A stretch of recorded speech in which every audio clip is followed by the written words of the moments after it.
It's an epic! An epic, and I'm sure this is something that the two teams are thinking about. The epic rivalry, Blacklist International and Echo. The Brody was the last pick up there for Blacklist, and paired up with the Rafaela, should be happy with free hitting and avoiding key abilities.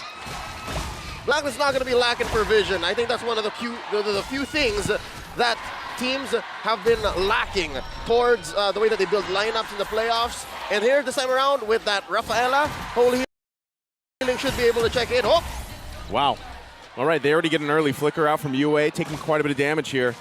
But this is kind of what we have to expect, right? A little bit of push and pull between both teams because, like you were just mentioning, Leo, you know, Blacklist International has that Holy Healing available to them.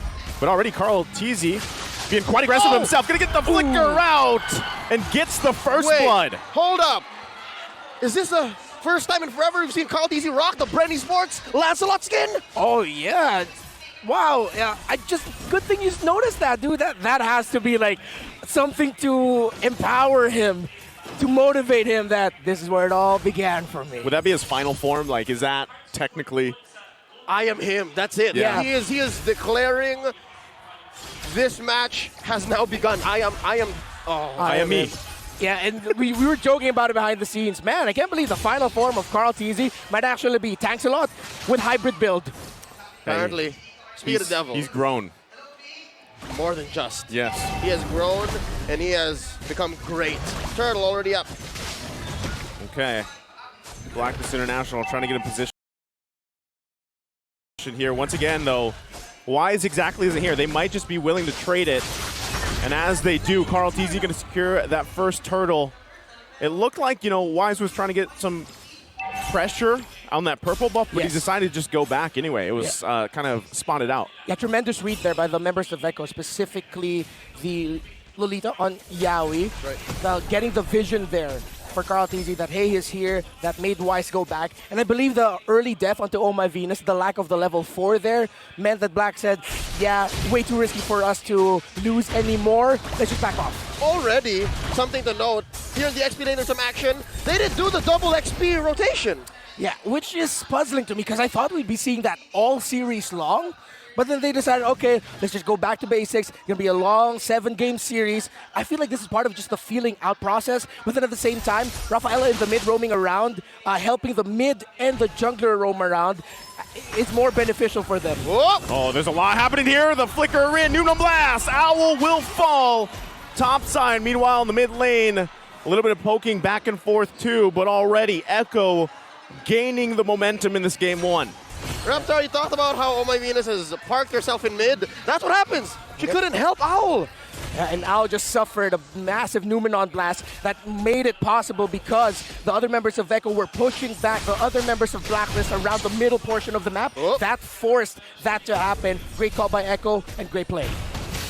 Oh, top side though, Owl once again going to be in trouble here. Feathered Airstrike pops the damage. Benny Cutie will get the kill. The sustain from the Holy Healing was not enough to deal with that. So yeah, the first time around it was just the two of them up top. Yeah. Now, they have Oh My Venus, but Sanji comes in. Yeah, it seems like Echo are treating the XP lane as just back to what we treated it in S9. It's just gonna be a dead lane. Sure, let them clear the minion waves. They will rotate. We'll put the pressure on the gold. Owl has been monstrous this playoffs. Echo is respecting that, and they want to stop that. Is this Echo dictating the pace, making their own meta the way that they want to? Or the Orcas swimming up against the wave that is Blacks International? Definitely. That is what you do when you're up against the Blacklist, against your rivals. Well, they just want to go ahead and give up the turtles here. Carl Teasy going to secure the second one. A lot of focus on the top side, though. Looking for a possible pick here. Blacklist International. Yeah, I'm going to go ahead and charge that Nuno Blast up. Just help clear the waves. They kind of know, or at least they have a sense that something's going on here. Yeah, when you only see Edward in the Turtle Pit contesting, most likely Blacklist International has 3 or 4 roaming around together. Again, that's just familiarity by Echo, knowing that Blacklist would want to get one back over Benny Cutie to help Owl cash up just a little bit. Yep. It's basically saying, oh, Owl. That's what it's saying. He can't survive that. Will fall. Carl Teasy jumping to the backside, putting out the damage with the Thorn. Rose going to still go. Gets the flicker from Oh My Venus.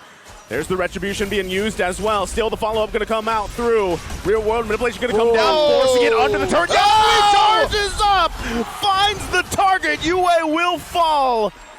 And Echo still in the driver's seat. Might be looking for another. Benny Cutie gets the cleanup kill. And now it's all my Venus to Edward. Here comes Carl Teasy again. Right on through. Edward trying to salvage the situation. Has to flicker out himself, but he's stuck to. Echo dominating. 40 coming in. It's like they lived in the top lane of Blacklist for the longest time. Chugga, chugga, chugga, chugga. I hear it coming. It's the Echo Express. And this is their signature play style. Play fast, farm fast, fight early, and they are taking it straight to Blacklist International. 3 deaths already for Owl. Look at that Harith already with a Feather of Heaven and Calamity Reaper in his hands. Less than 8 minutes in. 6K ahead, almost, at about, what, 5 minutes. That was the worst I've seen this game so far go for Blacks International. They have yet to get a single kill, a single objective, and I'm looking for a possible way to clap back. Are we expecting Edward to go ahead and force us to go into the late game and then get a final slash-in? Because we have barreled into what is possibly the earliest late game we've ever seen. This is once again happening here. Y's going to be quite low. One hit away. Goes down to Sanji. Carl Teasy securing the 3rd turtle of the game. Now Yawi on the run here. Blacklist looking for their first kill. Ow. Will get it with a torn apart memory. But now Echo getting in position to clap back in a counter play. Sanford going to show himself. The healing's going to be there, but here comes Carl Teasy going to force them back. Owl flickers out. Carl Teasy trying to go in, going to get stunned with the Holy Baptism, and the turret will fall. Now here comes Edward, trying to see if he can do anything about this. He has the tankiness. Final slash going to be used. Feathered airstrike to follow him up. He's going to be taken away from the team with a split. In trouble now. Wise trying to help out. On the retreat, Blacklist goes. Benny Cutie, though, forcing them back. Here's what's amazing about what Echo is doing. They want Blacklist to fight back. They know that if Blacklist just welcomes the fight, when they're not ready, Echo's gonna win 100% of the time. The best thing that Blacklist is doing now is just tempering their expectations. That is the right call here by Echo. And yes, Blacklist can only temper their expectations and try to bounce it out. Yawi misses. Yawi gonna miss that, but they're still gonna be able to get a kill. Wise will fall. Still, turret being worked on. Feathered airstrike to help out. Yawi will follow. 1-for-1 trade. Blacklist, though, still has a ton of work ahead of them. Yeah, that's a good trade for Echo. Roamer for the jungler, for the one true king as Midnight dubbed the Wise. And Echo, they can just continue this. But now at this point, this is where they start tempering their own expectations a bit. Yes, it's still roughly a 7,000 gold lead. Yes, there are still members of Blacklist catching up on items. No full build just yet for Owl. He was forced to build another item just for a little bit more magic defense on his side. But that doesn't mean Blacklist can't punish. Echo, their dirty tendency of over-diving under tower, they cannot do that. Just play it safe, play around the Lords, and keep it calculated. About 5 to 6 minutes, yeah, you can play hard and fast. Maybe, as you said, dirty like that. But now, as soon as you give Blacklist more kills, fair to be said, both of them given to Yawi, given through Yawi, it should be fine, but then again, we've seen teams fall to the same mistake, having such a great lead. Free Lord for Echo as they go ahead and march through mid. What a zone out by Sanji, by the way. Not stopping with that feather airstrike. Yeah, Yawi gonna wait once again. The turret's gonna fall here. The hole comes through. There's the rear world manipulation coming down. Sanford will fall. Was it worth the turret here? Lord now marching down the mid lane. We'll see if they can actually convert this into an inhibitor. Doesn't look like it. Way too sketchy. Nope. Because of their lineup, they can't go up into this. You've got to watch out for the positioning because of the final slash. Something to be careful about. That's a good cut by Carl Teasy. Stop the minion wave, and that will increase their chances of, successfully breaking the turret up top. Yeah, so here's what I was getting at, right?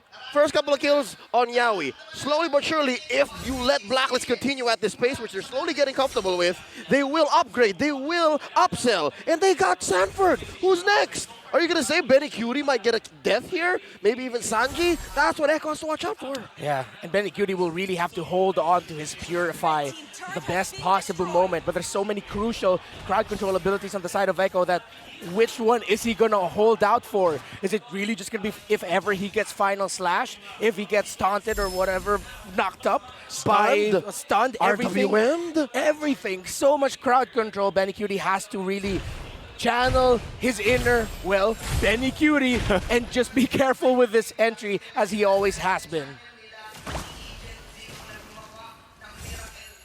Relatively mum this past minute here after Blacklist International successfully defended that Lord. So yeah, you could take this as a clear sign that, hey, Echo have started to slow down. They went, down a second gear for the Echo Express, safe to say. My goodness, Benny Cutie already has a different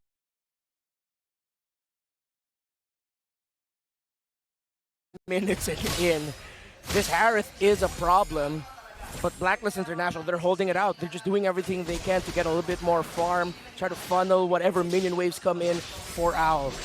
I'm wondering if the play here for Blacklist International is just possibly give up the next Lord, right? Not fight it because of the massive, look at the gold, right? The massive gold disparity here, right? You just give up the Lord, you defend in your base, you have pretty good wave clear. You can also help out with using that final slash. So it might just be better, like you guys mentioned, buy some more time.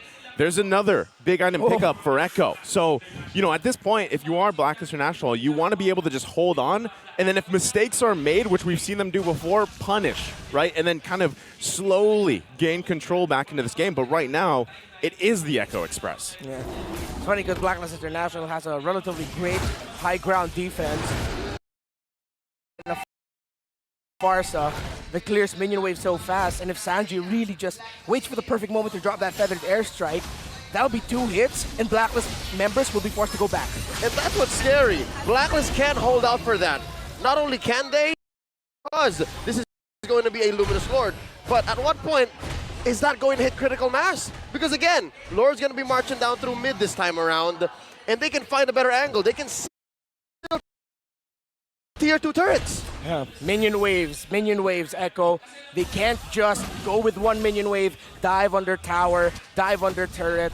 That has bitten them many times throughout the season, and even during the playoffs. One of the main reasons why they got knocked down to the lower bracket.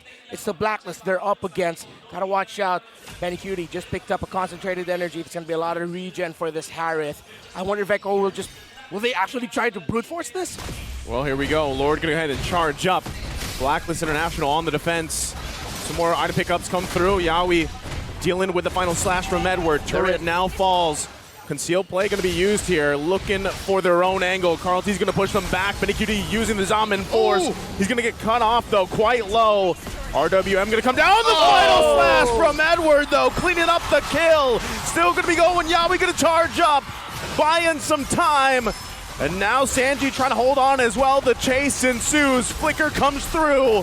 Carl teasing down the backside. Will find Edward. Still going to be going. Double kill so far. Wide one a Flicker, though. Sanji avoiding the Appraiser's wrath. It's a triple kill for Carl Teasy. The fight was brought all the way out towards mid. And now there's only 2 defenders left. Now they're going to be looking to end this game number 1 here.